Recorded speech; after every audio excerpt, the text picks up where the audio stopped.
देनी चाहिए।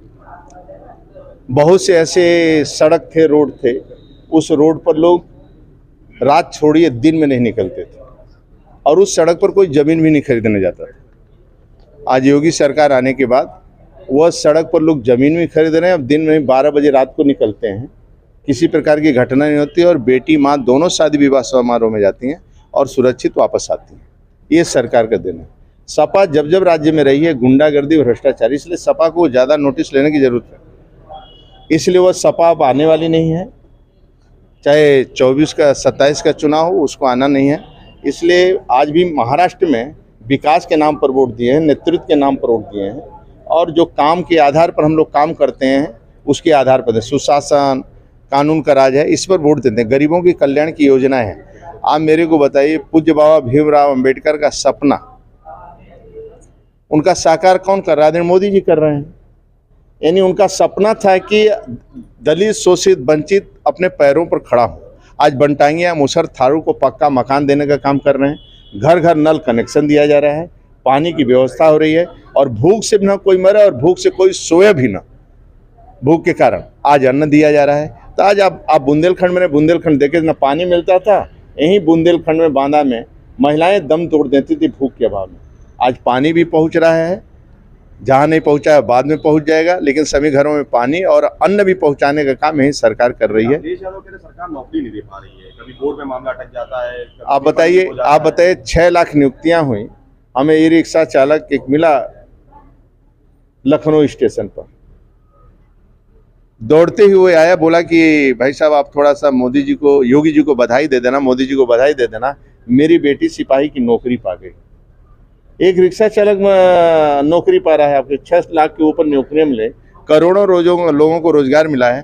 अब ऐसे लोग हैं 1 लाख, 2 लाख, 3 लाख बिना गारंटी का, 10 लाख, 1 करोड़, 10 करोड़ बिना गारंटी के लोन ले रहे हैं और आत्मनिर्भर हो रहे हैं और नौकरी भी दे रहे हैं, रोजगार भी दे रहे हैं। आप देखेंगे समूह की बहनें जो काम कर रही हैं, एक ब्लॉक में 28-28 करोड़, एक समूह को 1.25 लाख रुपया जा रहा है। सब बहनें आत्मनिर्भर बन रही हैं, अपने पैरों पर खड़ा हो रहा है। आज पूरी दुनिया उत्तर प्रदेश देख रहा है, लोगों को मांग कर रहा है, डॉक्टर भी, इंजीनियर भी, लेबर भी, हर प्रकार के लोगों की मांग हो रही है। तो आज उत्तर प्रदेश आगे बढ़ रहा है। हम कुछ रोडों का जाल है, हर सड़कों है। आप देखेंगे हमारे तीर्थ स्थलों पर लोग आ रहे हैं, बड़ी संख्या में आ रहे हैं। आज काशी चले जाइए, अयोध्या चले जाइए, चित्रकूट चले जाइए, वृंदावन चले जाइए, एक होटल खाली नहीं है, रेस्टोरेंट खाली, ई रिक्शा चालक खाली नहीं है। लोग शाम को न बत्ती खाली है, बत्ती नहीं मिल रहा है, तेल नहीं मिला, घी, दीपक जल रहे, इसलिए सब सुविधाएं मिल रहा है। और आज लोग खुशहाल हैं। माननीय मोदी जी, माननीय योगी जी के शासन में लोग खुशहाल हैं और हमारे पक्ष में लोग।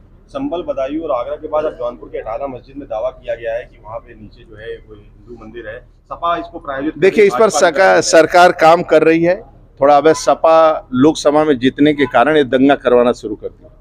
अच्छा, योगी सरकार इतनी शांति से हिंदू मुसलमान उत्तर प्रदेश में रह रहा था। हम भेदभाव नहीं करते हैं। अब किसी मुस्लिम बस्ती में चले जाओ, 400 पक्का मकान होगा इनका वार्ड में। अब चले जाओ, प्रधानमंत्री आवास, मुख्यमंत्री आवास, 400 पक्के मकान उनके होंगे। आयुष्मान का कार्ड 5 लाख का होगा और 5 लाख का आयुष्मान कार्ड 1 साल के लिए नहीं है, 25 लाख का चेक है भाई इलाज करवाने के लिए। अब चले जाइए, वोट हमें मिले ना मिले, हर मोहल्ले में सभी का हम लोग सुविधा देते हैं। हम ना भेदभाव करते हैं, ना कुछ करते हैं। उनके शासन में तो अत्याचार होता है। कहो कि सपा शासन में कोई मुसलमान यादव को भी पीट दे तो रिपोर्ट दर्ज नहीं होता है। सपा शासन में जब आता है तो डीआईजी को सिपाही समझते हैं और जब बीजेपी की सरकार आती है तो सपा वाले सिपाही को डीआईजी समझते हैं। ये स्थिति उत्पन्न होती है। सरकार हिंदू आवाज उठा पा रहा है, क्या मानना है? इस तरीके की याचिकाएं दाखिल हो रही हैं सर्वे में, हमारी शांति है।